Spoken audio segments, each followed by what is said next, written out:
Wanted to do a little demonstration today of my Drift Ghost X helmet setup. This is my helmet. It's a Bell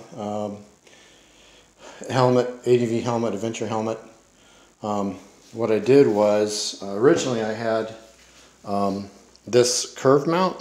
You can see that on here, but with these helmets you have so many different curves and different levels. There's like a step right there. It's kind of hard to get it to adhere. So what I did was just got a piece of 1/4 inch aluminum, grounded as close as I could to the profile of the helmet. And what I did too, because it's kind of stepping over this this different level here.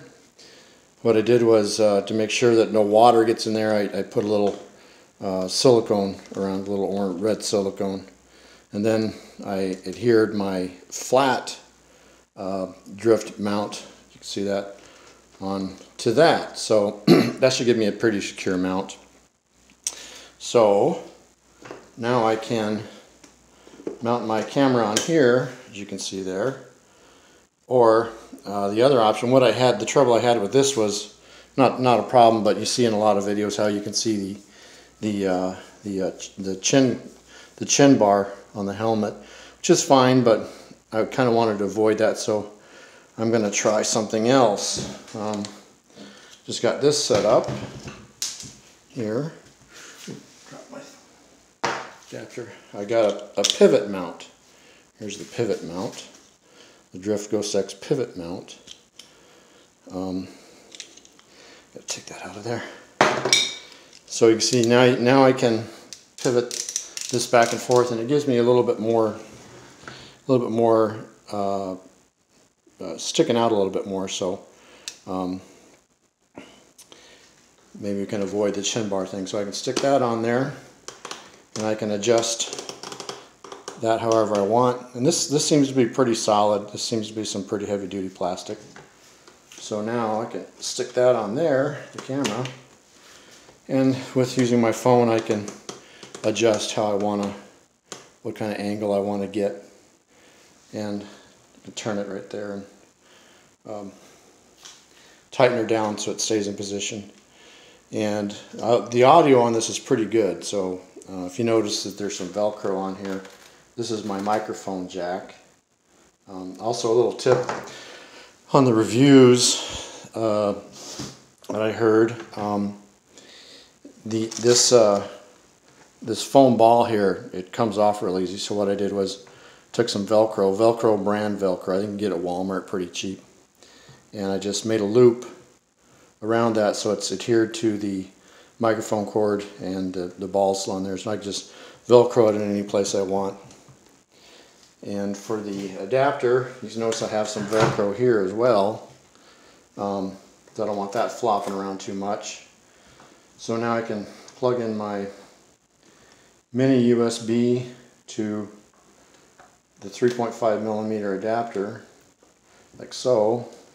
This does bring it out a little further than I'd like, but so there she's plugged in, and I can Velcro that on there, and kind of keeps it more secure.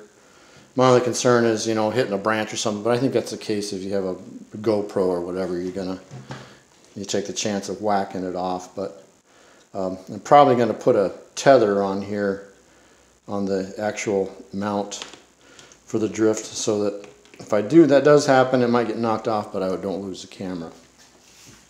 One thing I did forget to mention with this aluminum plate, I did buy this 3M VHB double-sided tape. I think I paid $10 for this, and it's a 10-foot roll, so I have enough for a lot of mounts. And another thing I was thinking too with, let me take this off quick. If I get another camera, for instance, or if I just want to use this one, I can put a curved mount, like say right there, and I can still mount my camera. I can still mount my camera on the mount, stick that on there, and I can pivot it this way. I'm not going to turn the camera just for, so I kind of got it set where I want. So now I can pivot it this way, and with the, as you know, with the drift, you can rotate this lens so you can get, now I can get my pitch this way, and I can get it this way as well. So I'm going to try that out, see how that works. Maybe just buy a second camera, only $100. So we'll do that. So far I'm liking the camera a lot. The only, I guess, gripe you could say I have is with the app, and that's with the reviews on Amazon and other places. That's probably the biggest complaint is with the app. The first test I did, when I came back home, I'd gotten like 3 or 4 different videos. It's like the Wi-Fi dropped out and kicked back in, dropped out, kicked back in, dropped out, kicked back in.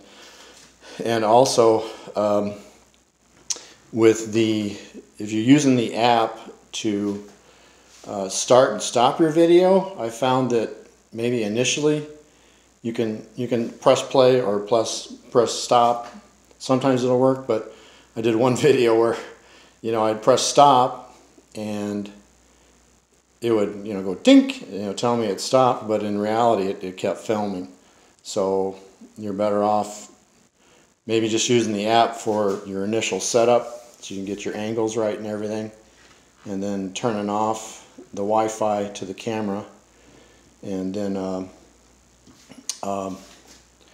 just use the buttons on the camera to start and stop your video. So also, what else I was going to say? Don't remember right now. That's about it. So hope you like my setup. I think it should go pretty good so far. Like I said, I'm happy with the camera, and the audio is really good. Maybe it's just my helmet. I've heard audio in other cameras that just sound horrible, but this sounds pretty good. I did buy 2 of these. They were like, I think they were like $17 or $18, $19, $20. I don't remember exactly, but pretty handy little mount. See how it goes. Okay, thank you very much.